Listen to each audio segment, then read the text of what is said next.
Hey everybody, Aaron here. Welcome back to another anime review. Today we're looking at episode 9 of the Ancient Magus Bride. So this week's episode was very cute. I liked it a lot. I feel like I say that every week with this show. I love this show, honestly. This is probably my favorite thing. I said on Twitter, but it's probably my favorite anime of the season, to be honest with you guys and girls. And that's because, honestly, it's one of those shows that just every episode feels so emotionally strong. You know, this week we saw that Elias is going through this strange kind of, I don't know what the hell it is, actually, to be honest with you. So Chise and Ruth are kind of shot out of the house by Silky, who gives her some money to, you know, kind of just spend if she needs it. They end up running it to Angelica, and Angelica says some rather rude stuff to Chise. I mean, I understand what she means by the whole fact of her, you know, she wants Chise to find herself. You know, we've seen that Chise's past has been a really dark and kind of tragic one, especially if you've watched the OVA. You know, the 3-episode OVA, I tell people right now, you really should at least watch that. It goes really in depth into Chise's backstory a little more than the anime has so far. But her past is pretty messed up, and, you know, Angelica realizes that, but also realizes that Chise has used that as a kind of hindrance to herself because she relies too much on other people and, you know, doesn't worry about herself enough. But, you know, I don't think she was correct in saying certain things like Elias doesn't really care about you in terms of like, and she didn't say it flat out like that, but she made it almost in the perception that it kind of sounds like that, where it's like, oh, you know, he bought you, remember he bought you and stuff.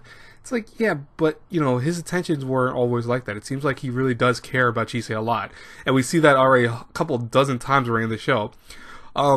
And even the fact when he transformed into that whatever the hell he is now, you know, that's this form that's even worse than before, you know, he could have attacked Chise and killed her. It looked like he was about to at one point, but he controlled himself enough that he was always keeping that at bay, especially the whole night that she was there. You know, he didn't attack her once. He looked like he tried to, or wanted to, but he didn't actually do it.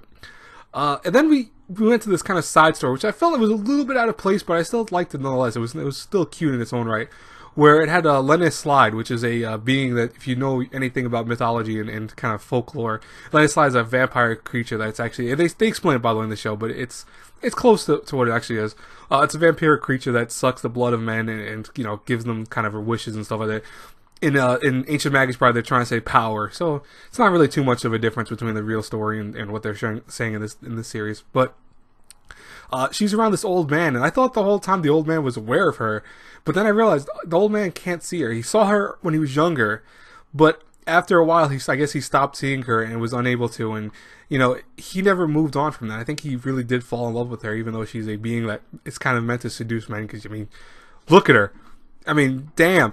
As I said before, I wanted to use this as, I was thinking of using this as a thumbnail. I was. Again, kind of, I know this would get too much clickbait. I don't want to do that with my Ancient Magus Bride review, so I didn't use it.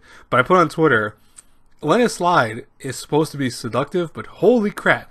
Ancient Magus Bride, you got girls with huge boobs. I'm just being 100% honest. I'm not complaining about that, but really, holy crap. But anyways, you know, it was really nice to see that, you know, she does love him. She did care for the old man. That's why she stays with him, even though she doesn't get anything from him. She can't suck his blood. She can't really take anything from him. And, you know, you have to wonder, because in the stories of the Lennis Slide, any of those beings that don't suck blood, it's almost think of like a succubus, you know, it can kill them after a while.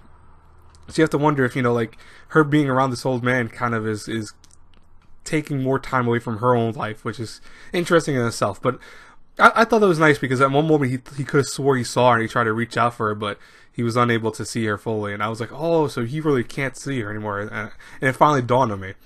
But yeah, then they saw the episode end with refinding Elias, who disappeared after that weird night of being that weird creature.